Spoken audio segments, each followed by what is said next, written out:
याचा रंग तुम्ही पाहिला तर फेड झाला आणि याचा रंग अजूनही फ्रेश आहे. आपण कधी हा प्रश्न विचारतो का, की ज्या आर्टिफिशियल फुलं आहेत त्यांचा रंग नेमका जातो कुठे? टॉक्सिक हवा ज्यावेळेस आपण श्वासातनं आत घेतो, त्यावेळेस नक्कीच याचा परिणाम आपल्या फुफ्फुसांवरती, आपल्या शरीरावरती झाल्याशिवाय राहत नाही.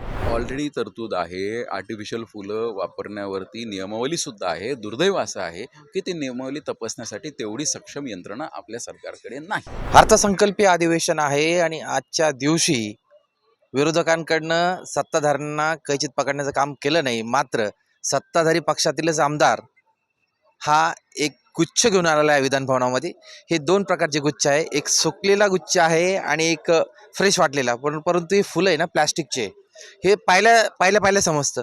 आपल्यासोबत विक्रम पाचपुते आहे. विक्रमजी, काय गरज पडली तुम्हाला आणायची? ते माझं आज लक्षवेधी आहे आणि लक्षवेधीचा माझा मुद्दाच हा आहे, की जे काही आर्टिफिशियल फुलं आहेत, आर्टिफिशियल फुलांमध्ये वापरला जाणारा जो रंग आहे, हा अतिशय घातक असतो, टॉक्सिक असतो. तुम्ही पहा ही फुलं दोन्ही पण एकाच लॉटमधली आहेत, फक्त ही न वापरलेली ही वापरलेली आहे. मग ही डेकोरेशनमध्ये काही दिवस वापरलेली फुलं आहेत. याचा रंग तुम्ही पाहिला तर फेड झाला आणि याचा रंग अजूनही फ्रेश आहे. आपण कधी हा प्रश्न विचारतो का, की ज्या आर्टिफिशियल फुलं आहेत यांचा रंग नेमका जातो कुठे?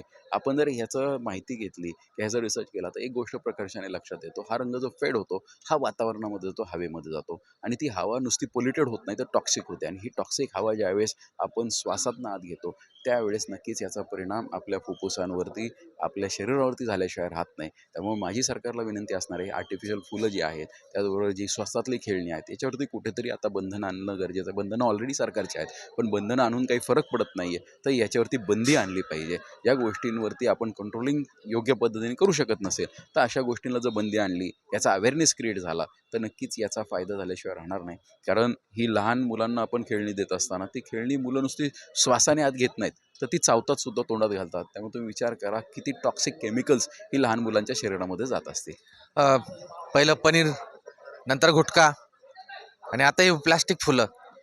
सरकारने काय केलं पाहिजे असं अपेक्षा आहे तुमची ह्या फुलांच्या संदर्भामध्ये किंवा खेळणी संदर्भामध्ये? कारण की लग्न समारंभात असो ह्याच फुलांचा वापर केला जातो आणि मग अशा वेळी हे सगळे लग्न समारंभामध्ये जे कॉन्ट्रॅक्ट घेणारे आहे, ज्यांचे मंगल कार्यालय, या संदर्भात ते परत न्यायला जाऊ शकतात. मग काय केलं पाहिजे तुम्हाला असं ती वाटतं? ह्याला पर्याय आहे ना.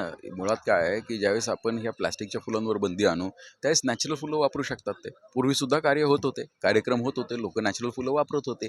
आणि खेळण्यांचा जो विषय घेतला, तर आज ही स्वस्तातली जी खेळणी आहेत, याचा वापर करण्यापेक्षा आज लाकडी खेळणी जी भारतात बनतात, ती आपण वापरू शकतो. त्याचा कलर जात नाहीत. त्यामुळे आपण जी आज चायनाची इकॉनॉमी वाढवतोय, त्याच्याऐवजी आज भारताच्या इकॉनॉमीला आपण सपोर्ट करू शकतो. आणि रोजगार हा कोणाचा जाणार नाही, उलट रोजगार वाढेल. याच्यामध्ये शेतकऱ्यांना सुद्धा रोजगार मिळेल जर नॅचरल फुलांचा वापर झाला तर. याच्यात काय वैज्ञानिक तथ्य आहे वाटतं तुम्हाला? ह्याच्यावर रिसर्च झाला आहे. तुम्ही जर सर्च केलं ना, तुम्हाला अनेक रिसर्च पेपर्स मिळतील. दुर्दैव असं आहे, की याच्यावरती टॉक्सिक केमिकल्स वापरण्यावरती पण बंदी आहे.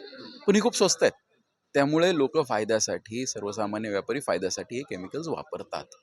कोणकोणते आजार होऊ शकतात, काही तुम्हाला माहिती आहे संदर्भात? खूप आजार होतात. याच्यामध्ये तुम्हाला एक तर अस्थमा होऊ शकतो, फुफ्फुसा रिलेटेड आजार होऊ शकतात, कॅन्सर होऊ शकतो. त्यामुळे आजारांचं त्याची खूप मोठी मालिका आहे. म्हणजे जर मधनं आत गेले, तर त्याच्यामध्ये आतड्यांचे सुद्धा आजार होऊ शकतात. होळीचा सण आहे आता.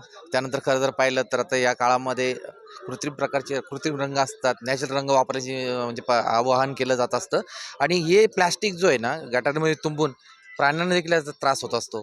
या संदर्भात देखील आपण मुद्दा घेणार आहात का आजच्या लक्षवेधीमध्ये? आणि 100% दुर्दैव काय होतं, हे फुलांचा वापर झाल्यानंतर याला डिकम्पोजिशन काहीच नाही आहे. त्यामुळे हे उद्या कचऱ्यामध्ये जातात, कचऱ्यातून नाल्यामध्ये येतात, नाल्यामध्ये आल्यामुळे नालेसुद्धा तुंबतात, पाणीसुद्धा तुंबतं. त्यामुळे अशा वेगवेगळ्या अडचणीसुद्धा होत असतात आणि हे जर एखाद्या जनावराने खाल्लं तर जनावरांची आरोग्यसुद्धा अडचणीमध्ये येऊ शकतं. आणि ज्यावेळेस हे नाल्यांमध्ये जातात, त्या नाल्यामधून आपल्या पाण्यामध्ये जातात, पाण्यामधून आपल्या पिण्याच्या पाण्यामध्ये येऊ शकतात. त्यामुळे हे टॉक्सिक केमिकल्स कुठेतरी थांबवणं अतिशय गरजेचं आहे. मग हे टॉक्सिक केमिकल थांबवण्यासाठी सरकार दरबारी तुम्ही लक्षवेधीच्या माध्यमातून सरकार लक्ष वेधणार आहात.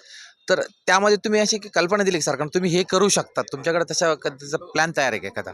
ते मी सांगितलं ना, ज्या गोष्टीच्यासाठी आपल्याकडे कंट्रोलिंगसाठी जर यंत्रणा स्ट्रॉंग नसेल, तर याच्यावर बंदी आणणं अतिशय महत्त्वाचं आहे. आज ह्यासाठी कंट्रोल करण्यासाठी आपल्याकडे कायदे अनेक आहेत. दुर्दैवाने ह्या कायद्याची अंमलबजावणी होत नाही. त्यामुळे जर अंमलबजावणी होत नसेल, तर पर्याय एक आहे, याच्यावरती बंदी आणा. जनता सुज्ञ होऊ शकेल. जनतेमध्ये अवेअरनेस क्रिएट होऊ शकतो, की या बंदी जी आहे या फुलांवरती, तर ते नक्कीच नॅचरल फुलांकडे वळू शकतात. प्रदूषण महामंडळाकडनं जर यांना प्रमाणपत्र दिली गेली सगळ्या कायद्याच्या तरतूद नियमाच्या राहून, तर त्यांना अशा प्रकारचं प्रमाणपत्र देण्याबाबत देखील तरतूद केली जाऊ शकते का? ऑलरेडी तरतूद आहे. आर्टिफिशियल फुलं वापरण्यावरती नियमावलीसुद्धा आहे. दुर्दैव असं आहे की ती नियमावली तपासण्यासाठी तेवढी सक्षम यंत्रणा आपल्या सरकारकडे नाही. त्यासाठी शेवट जर यंत्रणा सक्षम नसेल तर त्याच्यावरती बंदी आणणं अतिशय महत्त्वाचं आहे. शेवटचा प्रश्न घेतो. माझं म्हणणं असं आहे, पनीरचा मुद्दा उचलला तुम्ही, त्यानंतर गुटख्याचा मुद्दा उचलला.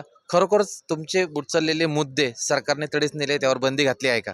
आणि हा सरकार याचा विचार करून निर्णय घेईल काही ठोस हे असा? बघा, हे कसं आहे की हे मुद्दे फक्त सरकारची जबाबदारी नाही, ही जनतेची सुद्धा जबाबदारी आहे. त्यामुळे सगळ्यात महत्त्वाचं मीडियाचे विशेष आभार मानेल की आपण या सगळ्या मुद्द्यांना त्या ठिकाणी चांगलं स्थान दिल्यामुळे जनतेमध्ये अवेअरनेस क्रिएट झाला आहे आणि अवेअरनेस अतिशय महत्त्वाचा आहे. अवेअरनेस क्रिएट होणंही गरजेचं आहे. सरकारने कायदे आणण्यापेक्षा जनतेमध्ये अवेअरनेस हा अतिशय महत्त्वाचा असणार. धन्यवाद. हे होते विक्रम पाचपुते. त्यांनी म्हटलं आहे की प्लास्टिक फुलं आणि प्लास्टिक खेळणी यावर निश्चितच बंदी घातली पाहिजे. त्यामुळे येणाऱ्या पिढीला त्याचा त्रास होऊ शकतो. Prashant Godse, let's up Marathi, Mumbai.